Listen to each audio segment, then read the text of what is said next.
நாம் இன்றைக்கி கடலைக்கறி எப்படி செய்கிறதுன்னு பார்க்கலாம்.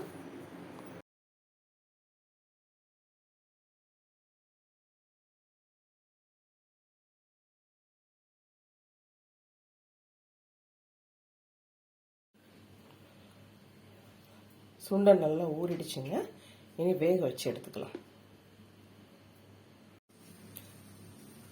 கடலைக்கறி செய்ய தேவையான தேங்காய் எடுத்துக்கிட்டோம். 1 ஸ்பூன் சோம்புங்க, பட்டை கொஞ்சமாக போடலாம், பட்டை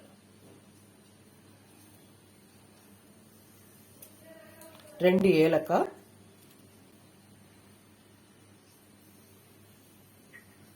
கிராம்பு ஒரு 4 பீஸ் போடுங்க, 4 நம்பர்,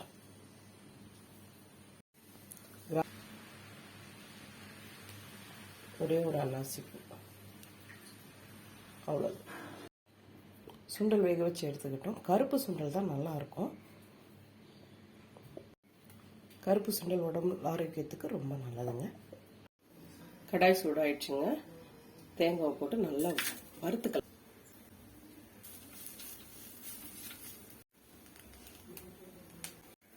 தேங்காய் வறுத்துருச்சுங்க, போதும். இப்போ இந்த மிளகாத்தூள், தனியாத்தூள், மஞ்சத்தூள் இதில் சேர்த்துருங்க. கொஞ்சமாக தேங்காய் எண்ணெய்,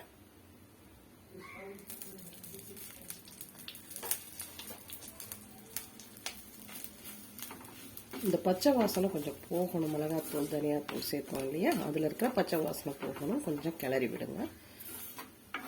ஸ்டவ் ஆஃப் பண்ணிவிட்டு அந்த ஹீட்லேயே கிளறி விட்டால் போதும். ஆறுனதுக்கப்புறம் மிக்சியில் போட்டு நல்லா அரைச்சிக்கோங்க. கடாய் சூடாயிடுச்சுங்க. தேங்காய் எண்ணெய் சேர்த்துக்கோங்க.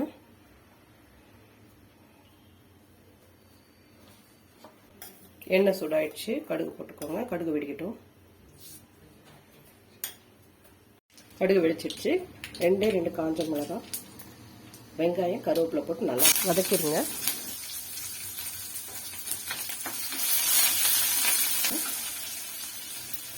அரைச்ச மசாலாவை இதில் சேர்த்துக்கோங்க.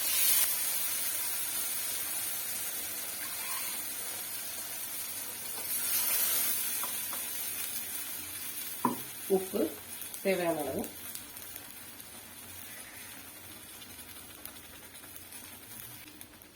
வேக வச்ச சுண்டல். கொதிக்கும் போது இந்த ஒரு தக்காளி சின்ன சைஸ் இது அதில் சேர்த்துக்கோங்க. இது ஆப்ஷன் தாங்க, வேணும்னா சேர்த்துக்கலாம், இல்லைன்னா வேணாம்.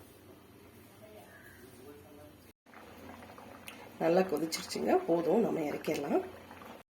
ஆப்பம் புட்டுக்கு இந்த கடலைக்கறி அவ்வளோ அருமையாக இருக்குங்க. இன்னும் நிறைய டிஷ்ஷஸ் நம்ம சேனலில் பாருங்கள். லைக் கொடுங்க, சப்ஸ்கிரைப் கொடுங்க. தேங்க்யூ.